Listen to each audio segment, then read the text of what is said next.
Voilà, ben, moi je ne suis pas né chrétien, on le devient par la grâce de Dieu. Et bien sûr, avant de connaître le Seigneur, je suis un ancien toxicomane, je me suis drogué pendant 10 ans. Mais les choses ne sont pas venues comme ça. Très jeune, j'ai perdu mon père des règlements de compte. Et mon frère, très jeune, est parti de la maison. Et vous savez, on le dit, l'idée ne vient pas avant l'âge. Lorsque je suis sorti au dehors, que j'ai vu des gens d'un certain âge, souvent, on me parlait de mon père, que c'était quelqu'un dans ce monde, et que mon frère aussi. Alors, l'idée, comme je dis, ne vient pas avant l'âge. Très jeune, à l'âge de 15-16 ans, je me suis dit en moi-même que j'allais devenir un businessman. Et j'ai commencé avec le respect que je dois aux anciens à vendre de la drogue douce. Et sans s'en rendre compte, dans la ville de Tarascon, ça a été une épidémie. Mais nous, qu'on dit que les gitans, on est unis comme les cinq doigts de la main. Au début, on fumait un joint, on rigolait. On ne savait même pas pourquoi on rigolait, on était séduits. On était entre cousins, on fumait, on sortait. Et puis bien sûr, l'argent, c'est la racine de tous les maux.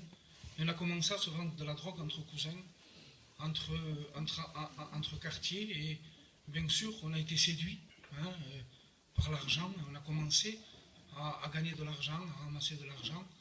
Et on pouvait croire dominer toutes ces choses-là. On disait, j'en ai, je peux arrêter quand je veux, je fais ce que je veux. Vous savez, des fois, le péché c'est insignifiant. On dit qu'une cigarette, ça pèse qu'un gramme. On joue avec les doigts, parfois. On est capable de la jeter, de l'allumer. Et si on a certaines maladies, si on nous dit d'arrêter, on est incapable d'arrêter une cigarette qui pèse qu'un gramme. Le péché, c'est quelque chose de fort. Et il est venu une épinerie de shit dans la ville de Tarascon. Et on nous a dit qu'avec l'héroïne, on allait gagner beaucoup plus d'argent. Séduit, 15-16 ans, on avait, je crois que la première ligne, je devais avoir 16 ans, 16-17 ans. Et bien sûr, pour ne pas me faire arnaquer dans mon business, j'ai commencé à faire une ligne, quelque chose d'indifférent, une pointe, puis une ligne, puis deux lignes. Et puis dans la ville, on aurait dit que nos noms commençaient à devenir quelqu'un. Les gens nous achetaient de l'argent rentré. Et bien sûr, tout cela, c'était des ruses du diable pour pouvoir nous détruire, nous anéantir dans cette vie.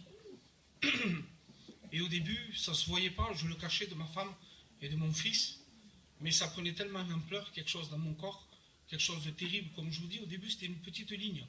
Puis c'était 2 lignes, 3 lignes, 4 lignes, ça prenait tout mon esprit, ça prenait même l'amour de mon foyer, de mes enfants. Vous savez, le soir, je rentrais chez moi et j'attendais que ma femme et mon fils dorment et je m'endormais là sur la table parfois avec de l'héroïne. Et des fois, ma femme ou mon fils se levait et mon fils, dans une crainte, allait voir sa mère et lui disait, il y a papa qui dort sur la table et il est endormi. Et le petit voyait la drogue, tout ce manège-là. Et ma femme me disait, regarde, qu'est-ce que tu fais? Regarde où on en est. Alors, c'était de la dispute, la bagarre dans le foyer. Et puis, des fois, je sortais de chez moi, je m'endormais dans des voitures, je partais chez ma mère quelques jours, et je disais des fois, mais quand même, qu'est-ce que je fais dans ma maison? Qu'est-ce que je fais dans mon foyer? Alors j'essayais de prendre conscience. Mon frère qui est plus aîné venait et me dit, regarde ce que tu fais. Tu fais souffrir ton foyer, tu fais souffrir ton fils, ta mère, moi-même. Alors on m'enfermait dans des centres de désintoxication. Quand je suis rentré là-bas, je vous promets, je pleurais comme un enfant. Et quand j'étais là-bas, je voyais le mal que je faisais autour de moi. Parce que mon corps, je commençais à devenir lucide. Je disais, mais c'est vrai, qu'est-ce que je fais? Je suis en train de détruire ma vie. Et quand je venais, nous qui avons horreur de jurer, je disais à ma famille que j'étais capable de jurer sur ce qu'on avait de plus sacré, que je ne recommencerai plus. Et sur le moment que j'étais sincère, j'étais vrai, parce que je pleurais, et je disais que je ne voulais plus le faire. Et lorsque je sortais, mais le péché c'était tellement fort, et lorsque je ressortais, c'était de pire en pire.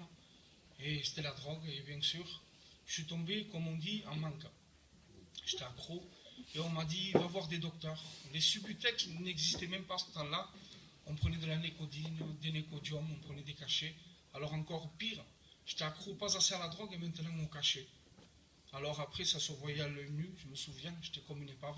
Les gens m'ont vu dans Tarascon, me connaissaient. Et vraiment, mon foyer, ça allait très mal. Et bien sûr, le soir, j'ai commencé à sortir parce que je ne dormais plus des nuits, des nuits. Des fois, je restais 3-4 jours sans dormir, tellement que j'étais en manque. Alors, quelque chose me poussait à sortir dehors et j'ai commencé à cambrioler. À voler au début, peut-être des voitures.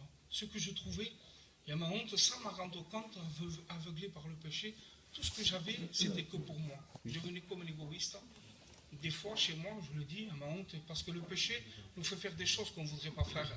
Ma femme, il n'y avait rien à manger chez moi. Et si j'avais 200 francs, je vous promets que je ne voulais pas le faire. Je ne voulais pas parce que je voyais mon foyer dans le besoin avec mes enfants. Et ces 200 francs, j'étais obligé d'acheter de la drogue. Et je faisais le fou. Je savais qu'il n'y avait rien chez moi. Mais j'étais obligé de faire comme le fou. Et je sortais, j'achetais de la drogue. Alors à cambrioler des hôpitaux.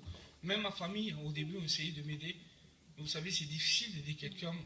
À bout d'un an, 2 ans, 10 ans, ça a duré. Et venait un moment, après, même ma famille en avait marre de moi. Et j'étais livré à moi-même. Livré à moi-même.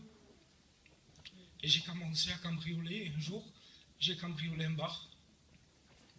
Dans ce bar, j'ai pris de l'argent. Et cet homme, et quelques jours après, m'a dit, tu vas me rendre l'argent que tu m'as pris. Alors j'ai eu peur, j'ai dit toxicomane, puis en prison, je suis foutu. Et j'ai nié, je lui ai dit, c'est pas moi, de quoi tu me parles? Tu es une personne âgée, j'ai pas voulu le frapper, il a commencé à m'insulter. Il a attendu que je sorte de son bar, il avait un 6,35 sur lui. Vous savez, la mort, on n'y pense pas. Mais la Bible dit que la mort est comme la reine de l'épouvante. Ça fait peur de mourir.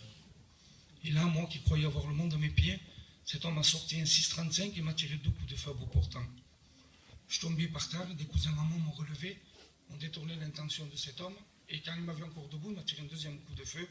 Et là, je me suis mis comme ça sur une voiture, je me souviens, j'avais plein de sang. Et un seul mot sortait de ma bouche, j'arrêtais pas de dire, je vais mourir. Je vais mourir. Menez-moi à l'hôpital, je vais mourir. Voilà le seul mot qui sortait de ma bouche. Et je tombais dans un coma. Et vous savez, nous, à l'époque, les Alléluia, c'était comme une secte pour nous. On en avait très peur. On en avait une religion à nous, lourde, les saintes, mais il ne fallait pas nous parler des Alléluia. Et on allait même dans des cartes mensuelles, dans des marabouts, des trucs comme ça. Et là, ma mère, quand on m'a tiré dessus, elle est rentrée dans une salle à Beaucaire où il y avait des frères qui priaient. Et elle a dit, voilà, on a tiré sur mon fils, il est entre la vie et la mort. Et là, vous le croyez pas, un frère qui priait, le Seigneur lui a dit dans son cœur, occupe-toi de Koukouti, et il va se convertir, et il va devenir un chrétien.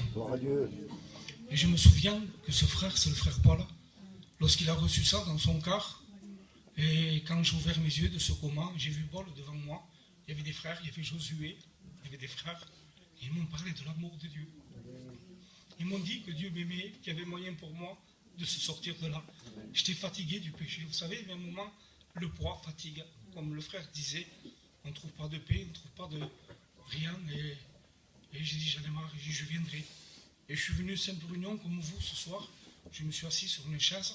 J'ai senti les cantiques. Je sentais que les cantiques, déjà, me faisaient du bien. On sent la paix. Vous savez, il y a des gens qui ne dorment pas chez eux et quand ils viennent à la salle, on les voit dormir sur les chaises. Parce que c'est la paix de Dieu. Ils n'arrivent pas à dormir chez eux et à la salle, ils s'endorment sur les chaises.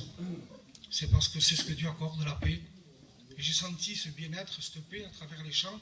Et le frère prêchait, comme j'ai dit, on n'est pas devenu chrétien, on n'est pas né, mais on le devient.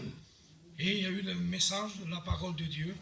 Et c'est le frère Josué qui prêchait. Il disait dans son message, mettez-moi de sorte en épreuve, et vous verrez si pour vous, j'ouvre pas les écluses du ciel. Ça a été le mot de Dieu pour ma vie. Je me suis levé à l'appel, je lui ai dit, Seigneur, je te mets à l'épreuve, je suis fatigué, j'ai besoin que tu me libères. La Bible dit qu'un malheureux crie, l'Éternel entend et le libère. Et j'ai crié à Dieu, j'en avais marre. J'étais fatigué, je me souviens, j'étais là devant, je faisais que pleurer et chanter l'amour de Dieu. Les frères ont prié pour moi. Je suis rentré chez moi, et chose que je ne faisais pas peut-être depuis des années. Que je dormais plus, que j'avais de la drogue, que j'avais plus de la drogue, ou que j'en avais, j'arrivais plus à fermer l'œil.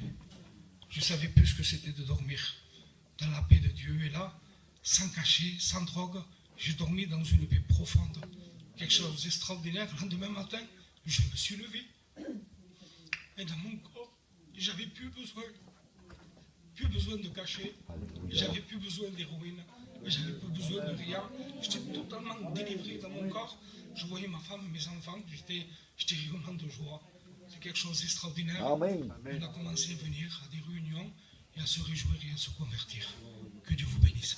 Amen.